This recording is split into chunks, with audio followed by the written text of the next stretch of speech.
নীলের নীল পুজো হয় বিশেষত কল্পনা সিনেমা হলের সামনে এবং সূর্য সিনেমা হল এই কানেক্টিং পয়েন্টে এই বহু পুরনো নীল মন্দিরে নীল পুজো হয় এবং ছোটো থেকে আমরা আসতাম এখানে। আমাদের মায়েরা আত্মীয়রা আসতো এখানে, কাকিমারা আসতো এবং সেই জায়গা থেকে আজকে পুজোটা আমরা যখন থেকে সিম্বল বলছি ৫ বছর থেকে মূলত স্থানীয়ভাবে বুড়োদা, আমাদের বিশুদা সবাই এরা এখানে, আরও অনেকে ছিল, পাড়া প্রতিবেশী অনেকে ছিল, অনেকে এখানে অংশগ্রহণ করত। এই মন্দিরটা এত জাগ্রত ছিল এবং এখানে নীল পুজো, নীল ষষ্ঠীর দিন গোটা শহরের মানুষ এখানে ভেঙে পড়ত। নরনারায়ণ সেবা থেকে আরম্ভ করে বিভিন্ন সোশ্যাল অ্যাক্টিভিস্ট থেকে আরম্ভ করে এই কমিটি ভীষণভাবে ভক্তবৃন্দের উপর বিভিন্ন অনুষ্ঠান এখানে কর্মসূচি করেছে। তা আমরা পাশে থাকাতে স্থানীয় যারা উদ্যোক্তা যারা ছিলেন তারা প্রত্যেকবারের নেই এবারও নীল ষষ্ঠী উপলক্ষে একটা আয়োজন করেছে। নরনারায়ণ সেবা থেকে আরম্ভ করে নতুন গণেশ মূর্তি উন্মোচন, তার সঙ্গে শিব ঠাকুরের গলায় চাঁদি একটা বড় মালা মানে তৈরি করেছে এবং এই কাজটা আমার সঙ্গে সহযোগিতা করছে আমার বন্ধু কাউন্সিলর 18 নম্বর ওয়ার্ডের জয়ন্ত চক্রবর্তী মহাশয়।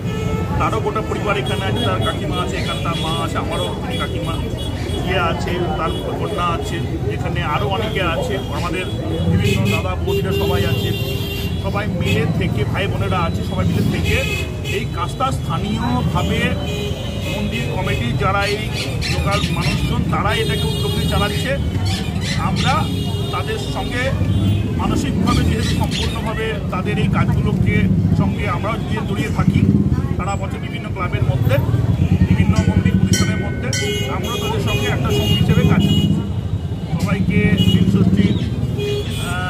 সবাইকে নীল ষষ্ঠীর দিন প্রার্থনা করবো নীল মাকে। যে নীল ষষ্ঠী যে কারণে হয়, প্রত্যেকের ঘরে তার মা বাবা চায় যে তাদের সন্তানদের দীর্ঘায়ু হোক।